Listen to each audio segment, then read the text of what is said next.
अब जिस टूल की हम बात करने वाले हैं, आप में से काफी सारे लोगों ने इसका नाम पहले से सुना होगा। टूल का नाम है फिबोनाची रिट्रेसमेंट टूल। अगर पहले से भी आपने इस टूल का नाम सुना है तो भी आप इस वीडियो को पूरा एंड तक देखें, क्योंकि हम इसमें काफी ज्यादा डीप में बात करने वाले हैं एंड जितने भी पॉजिटिव एंड नेगेटिव पॉइंट्स रहते हैं उसके सब कवर करने वाले हैं। हम इस वीडियो को बिना स्किप करे पूरा एंड तक देखें, आपको काफी मजा आने वाला है। अब सीधे बात करते हैं टूल की। तो जिस टूल की हम बात करने वाले हैं वो इस तरह से आपके काम आता है कि सपोज कोई चार्ट था, वो इस तरह से बढ़ रहा था। अब आपको ये बात तो पता होगी कि चार्ट कभी भी इस तरह से सीधा नहीं बढ़ता या इस तरह से सीधा नहीं गिरता। चार्ट का जो नेचर होता है वो हमेशा इस तरह से होता है कि वो थोड़ा ऊपर गया, फिर थोड़ा नीचे आया, फिर वापस थोड़ा ऊपर गया, फिर वापस थोड़ा नीचे आया, फिर इस तरह से चार्ट अपसाइड मूव करता है। एंड सिमिलरली अगर चार्ट को डाउन साइड भी गिरना होता है तो ऐसे एकदम से नहीं गिरता, थोड़ा गिरेगा, फिर वापस थोड़ा रिट्रेसमेंट लेगा, फिर वापस थोड़ा गिरेगा, फिर वापस रिट्रेसमेंट लेगा। इस तरह से कंटिन्यू करता है अपनी डाउन साइड की जर्नी को भी। तो अब अगर हम एकदम नए ट्रेडर हैं तो हम कैसे पता लगाएं कि चार्ट यूं जाके रिटेस्ट करके वापस ऊपर की साइड मूव करेगा या फिर चार्ट यूं जाके वापस नीचे आ चुका है। ये एक बिगिनर ट्रेडर के मन में काफ़ी ज़्यादा कंफ्यूजिंग वाला क्वेश्चन रहता है कि हमें कैसे पता लगेगा कि चार्ट अब वापस यहाँ से ऊपर उठेगा या नहीं। सो इस कंफ्यूजन को दूर करने में ये एक टूल आपके बहुत काम आ सकता है। लेफ्ट में आपको जो ये टूल बार दिख रहा है, इसमें जब हम थर्ड नंबर पे आते हैं तो इस तरह से आप ओपन करके देखेंगे, ऊपर ही ऊपर आपको देखने को मिलेगा फिबोनाची रिट्रेसमेंट, फिब रिट्रेसमेंट करके लिखा होगा। इसको जब हम क्लिक करते हैं इस तरह से इसका सिंबल है, चाहे तो इसे फेवरेट भी मार्क करके रख सकते हैं ऊपर इस तरह से टूल बार में।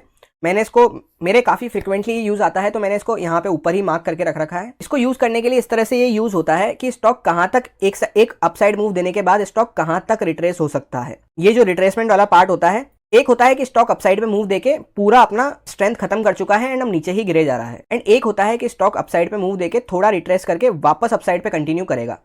तो अगर हम यहाँ से एंटर होके नहीं बैठे हैं तो जब ये स्टॉक यहाँ पे रिटेस्ट करके यहाँ से वापस अपसाइड पे मूव देना स्टार्ट करे तब हम दोबारा एंट्री ले सकते हैं। ये भी comparatively better risk reward area हो जाता है। उसके बाद सपोज यहाँ पे भी हमने एंट्री मिस कर दी तो उसके बाद दोबारा जब ये रिटेस्ट करे इस तरह से यहाँ पे एंड फिर यहाँ से ये वापस उठने लगे तब हम एंट्री प्लान कर सकते हैं। तो ये रिट्रेसमेंट लेवल को ही फाइंड करने में ये फिबोनाची रिट्रेसमेंट टूल हमारी हेल्प करता है।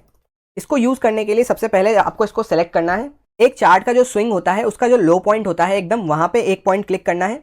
उसके बाद इस तरह से ये घूमना चालू हो जाएगा इस तरह से, एंड दूसरा पॉइंट आपको वहां छोड़ना है जहां स्विंग का हाई पॉइंट था। तो इस तरह से ये कुछ लेवल्स आपके सामने निकल के आ जाएंगे। अब इन लेवल्स को आप किस तरह से यूज कर सकते हैं, सपोज यहाँ पे आपका स्विंग लो था, यहाँ पे आपने पहला क्लिक किया था, उसके बाद स्विंग हाई यहाँ पे था जहाँ पे आपने दूसरा क्लिक करा। तो ये जो पूरा स्विंग चल के आया है नीचे से ऊपर, ये कहाँ तक रिट्रेस करेगा तब तक हम सिर्फ इसको रिट्रेसमेंट ही मानेंगे एंड ट्रेंड चेंज नहीं मानेंगे, उसकी बात करते हैं। तो अगर ज़्यादा स्ट्रेंथ में ये स्टॉक होगा तो हो सकता है ये 0.3 से ही, ये जो 0.3 का लेवल है यहीं से बाउंस लेके इस तरह से मूव दिखाना स्टार्ट करेगा, तब हम यहाँ पे एंट्री प्लान कर सकते हैं एक कैंडल क्लोज होने के बाद। सबसे गोल्डन जोन जो रहता है इस फिबोनाची लेवल का वो रहता है ये 0.5 से लेकर ये 0.6 का। ये जो जोन आप देख रहे हैं ये last do and die golden zone रहता है फिबोनाची रिट्रेसमेंट का।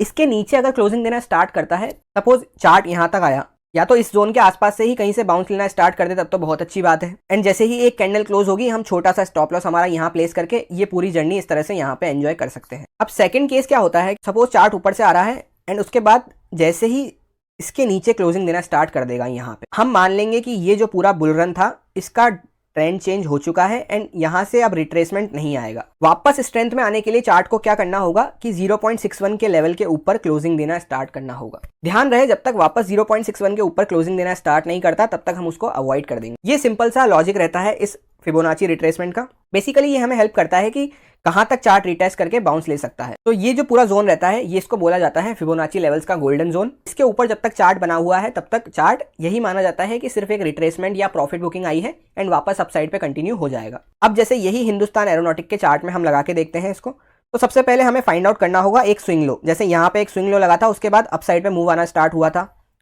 एंड कहाँ तक मूव आया, यहाँ तक। तो ये दो पॉइंट हमें मिल गए। अब इनको हटा के हम फिबोनाची रिट्रेसमेंट टूल को यहां से लेकर जब इस तरह से ऊपर खींच के पूरा वहां तक लगाते हैं तो आपको देखने को मिलेगा जब ये चार्ट वापस से यहां पे रिट्रेस्ट हुआ तो एग्जैक्ट कहां से बाउंस लेना स्टार्ट किया, 0.5 के लेवल से। एंड कैंडल की बॉडी को ना देखते हुए आप कैंडल की विक देखेंगे तो एग्जैक्ट गोल्डन जोन से वो अपना बाउंस लेना स्टार्ट किया है। उसके बाद आप देख सकते हैं किस तरह से स्टॉक चले जा रहा है। सिमिलरली उसके बाद हम देखेंगे यहां से स्टॉक चलना चालू हुआ तो ये स्टॉक का स्विंग लो पॉइंट हो गया, यहाँ पे एक लो पॉइंट है एंड यहाँ तक स्टॉक गया। जो एग्जैक्ट डॉट हमें विक तक भी पूरी कंसीडर करनी होती है, जो एग्जैक्ट पॉइंट होता है वहां से हम मैच करेंगे तो हमें काफी परफेक्ट लेवल्स निकल के आते हैं। यहाँ तक आप देखेंगे एग्जैक्ट हाई पॉइंट मिल गया हमें। तो अब जैसे ही आप फिबोनाची टूल को यहाँ से लेकर वापस यहाँ तक लगाएंगे ऊपर, दोबारा आप देखेंगे एग्जैक्ट 0.5 के लेवल से वापस से ये रिटेस्ट करके बाउंस ले लिया। उसके बाद आप देख सकते हैं ऊपर दोबारा बाउंस आया, बहुत ही अच्छा बाउंस हमें देखने को मिला अप साइड पे। अब यहाँ से क्या हुआ, जब ये स्टॉक बहुत ज़्यादा अच्छा बाउंस दे दिया था तब स्टॉक काफ़ी ज़्यादा अच्छे स्ट्रेंथ में आ गया था। एंड जो स्ट्रेंथ वाला स्टॉक होता है वो कभी कभी 0.5 तक ना आके 0.3 से ही बाउंस लेना स्टार्ट कर देता है। तो अब यहाँ पे एक जब स्विंग लो लगा था एंड ये जो हाई पॉइंट है इसको भी जब हम कनेक्ट करके देखेंगे, यहाँ से लेकर फिबोनाची रिट्रेसमेंट टूल को जब हम ऊपर तक कनेक्ट करके देखेंगे तो एक अच्छे रन में था स्टॉक, इसलिए काफ़ी स्ट्रेंथ में था। तो ये आया दोबारा एंड 0.3, अब की बार ये 0.3 के लेवल से ही वापस से बाउंस लेके एंड आप कंटिन्यू करे जा रहा है ऊपर की साइड पे। तो ये कमाल रहता है फिबोनाची रिट्रेसमेंट लेवल्स का। आप किसी भी स्विंग लो से लेकर किसी भी स्विंग हाई तक को कनेक्ट करके ये 3 लेवल अगर मार्क करके रख लेंगे 0.3, 0.5 एंड 0.6, इन 3 लेवल्स को आपको मार्क करके रखना है। जिस भी लेवल के ऊपर से आपको एक अच्छी ग्रीन कैंडल मिले, या तो हैमर कैंडल हो या कोई बड़ी ग्रीन कैंडल हो, सीधा आप उसके नीचे स्टॉप लॉस रख के अपनी एंट्री प्लान कर सकते हैं एंड बहुत ही अच्छे टारगेट आपको अपसाइड पे देखने को मिल सकते हैं। एंड ये टूल की एक खासियत है, ये tool swing trading, intraday trading, positional trading, हर ट्रेडिंग में काम आता है।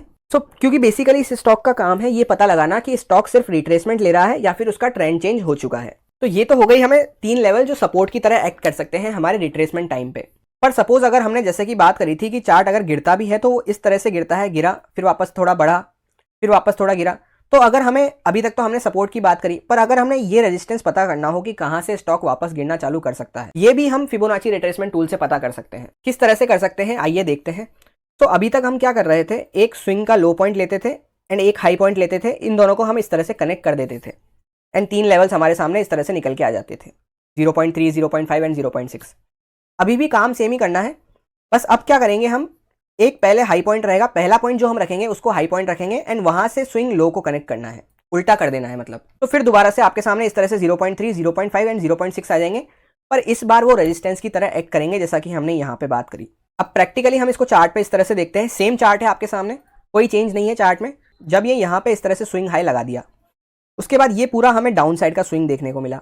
तो ये हो गया इसका हाई पॉइंट और ये हो गया इसका लो पॉइंट। अब जब हम फिबोनाची रिट्रेसमेंट टूल को हाई पॉइंट से उठा के इस तरह से यहाँ से नीचे लेकर आते हैं एंड लो पॉइंट तक कनेक्ट कर देते हैं। अब मैं आपको यहाँ पे जूम करके इसकी ब्यूटी दिखाता हूँ कि जैसे ही हमने हाई पॉइंट से लेकर ये लो पॉइंट को कनेक्ट किया, आप देख सकते हैं एग्जैक्ट ये गया एंड वापस से अपने ये जो गोल्डन जोन था 0.5 से लेकर 0.6 का, वहां तक गया एंड एग्जैक्ट उसी जोन पे रेजिस्टेंस लेके एक हमें वापस से शॉर्ट डाउन साइड का मूव देखने को मिला। ये ब्यूटी रहती है इस फिबोनाची रिट्रेसमेंट टूल की, काफी ज्यादा हेल्पफुल ये टूल रहता है। दोबारा आप देखेंगे, दोबारा ये जोन जैसे हमने मार्क कर रखा है, दोबारा ये इस जोन में गया, उसके बाद आप देख सकते हैं स्टॉक दोबारा उस जोन में गया, वहां पे रेजिस्टेंस फेस करने को मिला, फिर फाइनली उसका ब्रेकआउट दिया एंड एक अच्छा मूव हमें देखने को मिला। पर उसके बाद दोबारा जब स्टॉक वहां पे आया तब उसको अब की बार उसने सपोर्ट की तरह एक्ट करा क्योंकि रेजिस्टेंस का ब्रेकआउट हो चुका था एंड वहां से वापस हमें एक अच्छा मूव देखने को मिला। तो इस तरह से बार बार हम क्रूशियल लेवल्स को फाइंड आउट करने के लिए फिबोनाची टूल्स को यूज कर सकते हैं। बस सिर्फ हमें 2 चीजें चाहिए, swing high and swing low. Simple, काफी सिंपल एंड बहुत यूजफुल ये टूल रहता है। मैं पर्सनली इसे बहुत ज्यादा यूज करता हूँ। सो ये थी इस टूल की कंप्लीट इन्फॉर्मेशन। आप भी इसको एक बार ट्राई करके देखें रियल चार्ट में एंड बार बार इसको प्रैक्टिस करें। ये बहुत ही ज्यादा वैल्यू ऐड करने वाला है आपके ट्रेडिंग करियर में। एंड आई होप आपको वीडियो अच्छा लगा होगा। अगर अच्छा लगा हो तो वीडियो को प्यार दिखाना ना भूलें, इससे मुझे भी एक मोटिवेशन मिलता है जिससे मैं आपके लिए और भी काफी सारी अमेजिंग चीजें ला सकूं। एंड अगर आपकी कोई भी क्वेरी रहती है या कोई भी क्वेश्चन है एंड आपको आगे और किस टॉपिक पे वीडियो चाहिए वो कमेंट करके आप बता सकते हैं। इस वीडियो में फिलहाल इतना ही, मिलते हैं नेक्स्ट वीडियो में। Thank you.